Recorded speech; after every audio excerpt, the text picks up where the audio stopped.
বন্ধুসকল আজিৰ আন এক ভিডিঅ'লৈ আপোনালোকক স্বাগতম জনাইছো। এই ভিডিঅ'ৰ জৰিয়তে আপোনালোকক জনাবলৈ লৈছো যে ৰেচন কাৰ্ডৰ ফৰ্ম অসমীয়াত কেনেকৈ ফিল আপ কৰিব। তো সম্পূৰ্ণ শুদ্ধ ৰূপত অসমীয়াত ফৰ্ম ফিল আপ কৰি দেখুওৱা হ'ব। তো আশা কৰো আপোনালোকে সম্পূৰ্ণ ভিডিঅ'খিনি চাব। তো প্ৰথমতে চাওক, প্ৰতি মাননীয় উপায়ুক্ত ইয়াতে বৰপেটা জিলা মহকুমা ইয়াত লিখিছো। তাৰ পিছত এক নম্বৰত দিয়া আছে আবেদনকাৰীৰ নাম শ্ৰীমতী, ইয়াত পৰিয়ালৰ জ্যেষ্ঠ মহিলা সদস্যৰ নাম, ইয়াত শ্ৰীমতীৰ ঠাইত লিখিব এইটো লাইনত সেইটো পৰিয়ালৰ জ্যেষ্ঠ মহিলাজনৰ নাম লিখিব। খত দিয়া আছে স্বামী পিতা মাতাৰ নাম, সেই মহিলাজনীৰ স্বামীৰ নাম লিখিব নাইবা পিতাৰ নাম লিখিব নাইবা মাকৰ নাম লিখিব, যিকোনো এটা লিখিলেই হ'ল। গ নম্বৰত দিয়া আছে আবেদনকাৰীৰ বৰ্তমান বয়স, আবেদনকাৰীৰ বৰ্তমান বয়স কিমান, যদি 50 বছৰ হয় 50 লিখিব, যি বয়স হয় সেইটো ইয়াত লিখিব। ঘত আছে জাতীয়তা, ইয়াত জাতীয়তাত লিখিব ভাৰতীয়। এতিয়া 2 নম্বৰত আহো। 2 নম্বৰত দিয়া আছে আবেদনকাৰীৰ বৰ্তমান ঠিকনা, ইয়াতে কত দিয়া আছে গাঁও ৱাৰ্ড, তো ইয়াত গাঁৱৰ নাম লিখিব আবেদনকাৰী য'ত বসবাস কৰে বৰ্তমান। তো খত আছে গাঁও নগৰ উল্লেখ কৰিব, তেওঁ বসবাস কৰা ঠাই গাঁও নে নগৰ, যদি গাঁও হয় গাঁও লিখিব, যদি নগৰ হয় নগৰ লিখিব। ঘত দিয়া আছে উন্নয়ন খণ্ড ৰাজহ চক্ৰৰ নাম, তো ইয়াতে উন্নয়ন খণ্ডৰ নাম লিখি দিব ব্লক। তো ঘত আছে গাঁও পঞ্চায়ত, ইয়াত গাঁও পঞ্চায়তৰ নাম লিখি দিব, যদি নগৰ হয় নগৰৰ নাম লিখিব, BCDC হলে BCDCৰ নাম লিখিব। উঙত আছে বাসস্থানৰ বিৱৰণ নিজা ঘৰ ভাড়া ঘৰ, যদি পৰিয়ালজনৰ বা সদস্যজনৰ নিজা ঘৰ থাকে তেতিয়াহ'লে নিজা ঘৰ লিখিব, আৰু যদি ভাড়াত থাকে ভাড়া ঘৰ লিখিব। তো এতিয়া প্ৰথম চত চাব 2011 বৰ্ষৰ লোকপিয়লৰ ঘৰৰ নং, 2011 চনৰ লোকপিয়ল মতে ঘৰৰ নম্বৰ কিমান ইয়াত লিখি দিব। দ্বিতীয় চত আছে জিলা, তো ইয়াত জিলাৰ নাম লিখিব, মই বৰপেটা লিখিছো ইয়াতে। তাৰপিছত ইয়াতে আছে টেলিফোন নম্বৰ, তো মোবাইল নম্বৰ, এটা মোবাইল নম্বৰ দি দিব, যিটো মোবাইল নম্বৰত যদি SMS এলাৰ্ট আহে তো সেইটো মোবাইল নম্বৰ দি দিব। 3 নম্বৰত দিয়া আছে নিৰ্বাচনৰ তথ্য ভোটাৰ তালিকা অনুযায়ী, তো কত দিয়া আছে লোকসভা সমষ্টিৰ নং ও নাম, তো ইয়াতে চাওক 6 নং বৰপেটা লোকসভা সমষ্টি লিখিছো মই। আৰু ইয়াত খত দিয়া আছে বিধানসভা সমষ্টিৰ নাম, তো ইয়াতে বিধানসভা নিজৰ নিজৰ বিধানসভা সমষ্টিৰ নাম লিখিব। গত দিয়া আছে ভোট গ্ৰহণ কেন্দ্ৰৰ ও নাম, তো আপোনালোকে যিটো কেন্দ্ৰত ভোট প্ৰদান কৰে সেই কেন্দ্ৰৰ নাম ইয়াত লিখি দিব। তো ইয়াতে চাওক মই লিখিছো। এতিয়া 2 নম্বৰ পেজত যাওঁ। 2 নম্বৰ পেজত দিয়া আছে ঘত ভোটাৰ ক্ৰমিক নং, ভোটাৰ তালিকা মতে ভোটাৰ লিষ্ট মতে ভোটাৰৰ ক্ৰমিক নম্বৰ কিমান, মানে চিৰিয়েল নম্বৰ কিমান ইয়াত লিখিব। তাৰপিছত আছে উঙত ঘৰৰ নং ভোটাৰ তালিকা মতে ভোটাৰ তালিকা মতে সেই পৰিয়ালৰ ঘৰৰ নম্বৰ কিমান ইয়াত লিখি দিব। তাৰ প্ৰথম চত আছে ভোটাৰ তালিকাৰ চন, আৰু সেই ভোটাৰ তালিকাৰ চন কিমান সেই চনটো ইয়াত লিখিব। 4 নম্বৰত দিয়া আছে বৃত্তি সম্পৰ্কীয় সবিশেষ, কত দিয়া আছে আবেদনকাৰীৰ জীৱিকা সবিশেষ উল্লেখ কৰিব, আবেদনকাৰীয়ে কৃষি কৰে নে কিবা ব্যৱসায় কৰে, যদি কৃষি লিখিব, যদি ব্যৱসায় লিখিব। খত দিয়া আছে পৰিয়ালৰ মুঠ বাৰ্ষিক আয়, সেইটো পৰিয়ালত বছৰত কিমান টকা আয় কৰে ইয়াত লিখি দিব। গত দিয়া আছে পৰিয়ালৰ মুঠ সদস্য সংখ্যা, কিমানজন সদস্য মানুহ আছে পৰিয়ালত ইয়াত লিখিব। 5ত দিয়া আছে কেৱল বৰ্তমান পৰিয়ালৰ পৰিচয় পত্ৰ ৰেচন কাৰ্ড থকা সকলৰ বাবে, যিসকলৰ বৰ্তমান ৰেচন কাৰ্ড আছে তেওঁলোকৰ বাবে এইখিনি। পৰিয়াল পৰিচয় পত্ৰৰ ধৰণ AAY BPL APL, তো যি আছে যদি BPL হয় BPL লিখি দিব। সুলভ মূল্যৰ দোকানীৰ নাম, মানে আপোনালোকে যি দোকানৰ পৰা যোনটো দোকানীৰ পৰা আপোনালোকে চাউল সংগ্ৰহ কৰে সেই দোকানীজনৰ নাম ইয়াত লিখি দিব। গত আছে নগৰ ৱাৰ্ড নং, নগৰ এলেকাৰ বাবে, যদি নগৰ এলেকা হয় তেতিয়াহ'লে নগৰ আৰু ৱাৰ্ড নম্বৰ ইয়াত লিখি দিব। গাঁও ও পঞ্চায়তৰ নং ও নাম, ইয়াত গাঁও পঞ্চায়তৰ নম্বৰটো লিখিব, আৰু গাঁও পঞ্চায়তৰ নামো লিখিব। উঙত দিয়া আছে প্ৰপত্ৰ চি ইতিমধ্যে দাখিল কৰা হৈছেনে? প্ৰপত্ৰ চি যদি ইতিমধ্যে দাখিল কৰা হৈছে হয় লিখিব, যদি হোৱা নাই নহয় লিখিব। তাৰপিছত ইয়াতে চাওক মই শ্ৰীমতী, ইয়াত পৰিয়ালৰ সেই হেড অফ দা ফেমিলি, সেই মহিলাজনৰ নাম ইয়াত লিখিব। লিখাৰ পিছত ইয়াত তাৰিখ, ইয়াত আবেদনকাৰীৰ চহী আৰু তেওঁৰ চহী ইয়াতে ল'ব। যদি চহী দিব নোৱাৰে টিপ চহী এটা ল'ব। এতিয়া আহো 3 নম্বৰ পেজত। 3 নম্বৰ পেজত দিয়া আছে ইয়াত চাওক কাৰ্ডৰ ধৰণ। তো কাৰ্ডৰ ধৰণ ইয়াত কি BPL, মই ইয়াত BPL লিখিছো। আপোনাৰ যদি বেলেগ হয় বেলেগ লিখিব আৰু ইয়াতে এটা ফটো বহাই দিব। 1 নম্বৰত দিয়া আছে কাৰ্ডৰ নম্বৰ বৰ্তমান থকা কাৰ্ড থকা সকলৰ ক্ষেত্ৰত প্ৰযোজ্য, যিসকলৰ কাৰ্ড বৰ্তমান আছে। পৰিয়ালৰ মুৰব্বীৰ সবিশেষ, পৰিয়ালৰ মুৰব্বীৰ নাম লিখিব যাৰ নামত কাৰ্ড আছে। পিতৃৰ নাম লিখিব, সেই মানুহজনৰ পিতৃৰ নাম। মাকৰ নাম লিখিব, স্বামী স্ত্ৰীৰ নাম লিখিব, সেই মহিলাজনৰ স্বামীৰ নামো ইয়াতে লিখিব আৰু লিংগ লিখিব মহিলা।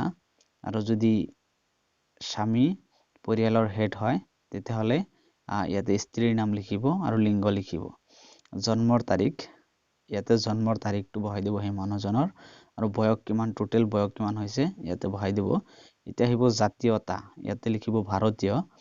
লেণ্ডলাইন ফোন নং, ইয়াতে মোবাইল নম্বৰটো ইয়াত বহাই দিব SMS-ৰ বাবে। তাৰপিছত আছে বেংক একাউণ্ট নং, ইয়াতে বেংকৰ নম্বৰটো বহাই দিব, একাউণ্ট নম্বৰটো। বেংকৰ নাম আৰু শাখা, সেই কি বেংকৰ একাউণ্ট সেই বেংকৰ নাম ইয়াত লিখিব লাগিব। জব কাৰ্ড নম্বৰ, জব কাৰ্ডৰ নম্বৰ ইয়াত বহাই দিব। BPL-ৰ ক্ৰমিক নম্বৰ, ইয়াতে BPL-ৰ ক্ৰমিক নম্বৰটো বহাই দিব। ইয়াতে BPL-ৰ আবেদনকাৰীৰ বাবে, যিসকলে BPL আবেদন কৰিব তেওঁলোকৰ বাবেহে। ইয়াত দিয়া হৈছে বৰ্তমান ঠিকনা, তো বৰ্তমান ক'ত থাকে সেই পৰিয়াল ইয়াত ঠিকনা দিব দিছে। তো ৰাজ্য অসম, জিলা মহকুমা চক্ৰ যাৰ য'ত আছে এনেকে ফিল আপ কৰি দিব। এতিয়া 4 নম্বৰ পেজত যাওঁ। ইয়াতে দিয়া আছে গ্ৰাম্য চহৰ, তো এনেকুৱা যাৰ যি আছে ইয়াত বহাই দিব। গাঁও পঞ্চায়ত, তো গাঁও পঞ্চায়ত, খণ্ড, ৱাৰ্ড, ঘৰৰ সবিশেষ, নিজা ঘৰ, ভাড়া ঘৰ এইখিনি লিখি দিব। তো তাৰপিছত আছে লোকপিয়ল অনুসৰি গৃহ নম্বৰ, ঘৰৰ নম্বৰ, এইখিনি আগতেও কোৱা হৈছে। ইয়াতে আকৌ চাওক নিৰ্বাচনী তথ্য ভোটাৰ তালিকা অনুসৰি লোকসভা সমষ্টি, ইয়াতে লিখিছো লোকসভা সমষ্টি, নিজৰ লোকসভা সমষ্টিৰ নাম লিখিব। বিধানসভা সমষ্টিৰ নামো ইয়াতে লিখিব। ভোটাৰ তালিকাৰ বছৰ, আপুনি কোনটো ভোটাৰ তালিকা এই ফৰ্মটোৰ লগত ছাবমিট কৰিব সেইটোৰ চনটো ইয়াত লিখি দিব। ভোট গ্ৰহণ কেন্দ্ৰৰ নাম, আপুনি য'ত গৈ ভোট দিয়ে সেই কেন্দ্ৰটোৰ নাম কি ইয়াত লিখিব। ভোট গ্ৰহণ কেন্দ্ৰৰ নাম এইটো লিখিব, নম্বৰো লিখিব। ভোট গ্ৰহণ কেন্দ্ৰৰ ক্ৰমিক নম্বৰো লিখিব ইয়াতে, মানে চিৰিয়েল নাম্বাৰ কিমান। আৰু এইটো ভোটাৰ তালিকা অনুসৰি ঘৰৰ নম্বৰো লিখিব ইয়াতে। তো তাৰপিছত আহিব স্থায়ী ঠিকনা। ইয়াতে এটা কথা মন কৰিব, যদি আপোনালোকৰ স্থায়ী ঠিকনা আৰু বৰ্তমানৰ ঠিকনা সেম হয় তেতিয়াহ'লে আপোনালোকে ইয়াতে এটা ৰাইট চিন দিলেই এইখিনি ফিল আপ কৰা হৈ যাব। তাৰপিছত চাওক ইয়াতে আছে ৰন্ধন গেছ সংযোগ সবিশেষ, ৰন্ধন গেছৰ সবিশেষ ইয়াত দিব দিছে। তো গেছ সংযোগ আছে নাই, যদি আছে লিখিব, যদি নাই লিখিব। গেছ কোম্পানীৰ নাম, যদি আছে সেই কোম্পানীটোৰ নাম কি, মানে কোনটো কোম্পানীৰ গেছ ব্যৱহাৰ কৰে। এতিয়া আহিছো নেক্সট পেজত। গেছ এজেন্সিৰ নাম আৰু কোনটো এজেন্সিৰ পৰা আপোনালোকে সেই গেছ কানেকশ্যন লৈছে সেই এজেন্সিৰ নাম ইয়াত লিখিব। গ্ৰাহকৰ নম্বৰ আৰু গ্ৰাহকৰ নম্বৰ ইয়াত লিখি দিব, মানে কনজিউমাৰ নাম্বাৰ হয় এইটো বহাই দিব। পৰিয়ালৰ পৰিচয় পত্ৰ ৰেচন কাৰ্ড থকা সকলৰ বাবে, এইখিনি ফিল আপ কৰিব লাগিব ৰেচন কাৰ্ড থকা সকলৰ বাবে। তো ইয়াতে চাওক সংলগ্নিত সুলভ মূল্যৰ দোকানৰ নাম, সেই দোকানখনৰ নাম ইয়াত লিখি দিব। নগৰ আৰু ৱাৰ্ড নং বা গাঁও আৰু পঞ্চায়তৰ নং আৰু নাম য'ত সুলভ মূল্যৰ দোকানখন অৱস্থিত, য'ত আপোনালোকৰ সেই সুলভ মূল্যৰ দোকানখন অৱস্থিত সেই নগৰ বা ৱাৰ্ডৰ নম্বৰ লিখিব নাইবা গাঁও পঞ্চায়তৰ নাম উল্লেখ কৰিব সুলভ মূল্যৰ দোকানখন সংলগ্ন থকা গাঁও পঞ্চায়ত সমবায় সমিতি পাইকাৰী প্ৰসাৰ সমবায় সমিতিৰ নাম ইয়াত যিকোনো এটা লিখি দিব সুলভ মূল্যৰ দোকানখনৰ সংলগ্ন থকা গাঁও পঞ্চায়ত বা সমবায়ৰ নাম তো তাৰপিছত আছে কাৰ দ্বাৰা বৰ্তমানৰ পৰিচয় পত্ৰ ৰেচন কাৰ্ড দিয়া হৈছে এটো কাৰ দ্বাৰাই দিয়া হৈছে ইয়াত চাওক তলত উল্লেখ কৰিছে অনুগ্ৰহ কৰি কাৰ্ড দিয়া কৰ্তৃপক্ষৰ নাম উল্লেখ কৰক অনুগ্ৰহ কৰি এনেদৰে লিখক স্থানীয় খাদ্য সামগ্ৰী যোগান আৰু গ্ৰাহক পৰিক্ৰমা কৰ্তৃপক্ষ তো গাঁও পঞ্চায়ত সমবায় সমিতি বা পাইকাৰী গ্ৰাহক সমবায় সমিতি ইয়াৰ পৰা আপোনালোকৰ যিটো ভাগত পৰে হেতু লিখি দিব তাৰপিছত আছে সংলগ্ন কৰিবলগীয়া মানে এইটো ফৰ্মৰ লগত কি প্ৰমাণ পত্ৰ বা ডকুমেন্টস জমা দিব লাগিব নথিৰ সত্য প্ৰত্যায়িত নকল বৰ্তমান থকা ৰেচন কাৰ্ড মানে ৰেচন কাৰ্ডৰ জেৰক্স কপি এটা দিব তাৰপিছত আছে নাবালকসকলৰ বাবে জন্মৰ প্ৰমাণ পত্ৰ ইয়াত দিব পৰিচয় পত্ৰ ৰেচন কাৰ্ডসমূহ আবেদনৰ বাবে তাৰপিছত আছে আবেদনকাৰীৰ জন্মস্থানৰ বিৱৰণ যিয়ে আবেদন কৰিব তাৰ জন্মস্থানৰ বিৱৰণ ইয়াত দিব ৰাজ্য লিখিব অসম জিলা লিখিব বৰপেটা মহকুমা লিখিব চক্ৰ লিখিব ইয়াত জিলা বৰপেটা নহয় মই বৰপেটা কৈছে আপোনালোকৰ জিলা যত হয় হেতু লিখিব তো ইয়াত গ্ৰাম্য চহৰ নিচান ইয়াত যি হয় যদি গ্ৰাম হয় গ্ৰাম লিখিব নগৰ হলে নগৰ লিখিব খণ্ডৰ নম্বৰ লিখিব গাঁও পঞ্চায়ত লিখিব আৰু গাঁও ৱাৰ্ড নম্বৰ লিখিব ইয়াতে তো এই প্ৰপত্ৰৰ লগত সংলগ্ন কৰিবলগীয়া প্ৰয়োজনীয় তথ্যপাতি কি তথ্যপাতি ইয়াত দিব লাগিব পৰিয়ালৰ সদস্য সবিশেষ পৰিকৃষ্ট একত দিব মানে এই এনেক্সাৰ 1 ফৰ্ম এটা আছে তাত আপোনালোকে ইয়াতে আছে অলপ পিছত পাব এই ফৰ্ম ফিলআপ কৰি পৰিয়ালৰ সদস্য কেইজন আছে হেতু থাকিব লাগিব নাবালক সদস্যৰ জন্মৰ প্ৰমাণ পত্ৰ 10 বছৰৰ তলত হলে হেহতীয়া ভোটাৰ তালিকাৰ প্ৰয়োজনীয় পৃষ্ঠাৰ সত্য প্ৰত্যায়িত নকল ভোটাৰ তালিকাৰ প্ৰয়োজনীয় পৃষ্ঠাৰ সত্য প্ৰত্যায়িত নকল দিব তাৰ পিছত নেক্সট পেজ ইয়াত আছে কৰ আদায় দিয়া ভূমি ৰাজহ আদায় দিয়া ইয়াতে খাজনাৰ ৰচিদ ইয়াতে দিব পাৰে জেৰক্স কৰি আবেদনকাৰী আগত ভাগ কৰা স্থানৰ খাদ্য সামগ্ৰী যোগান আৰু পৰিক্ৰমা বিভাগৰ কোনো কাৰ্ড সমৰ্পিত প্ৰমাণ পত্ৰ যি থাকে দি দিব তো এইখিনি বিজুলীৰ বিল আদি যি থাকে এইখিনিও দি দিব তাৰপিছত ইয়াতে নামটো লিখি দিব আৰু ইয়াতে সহি লব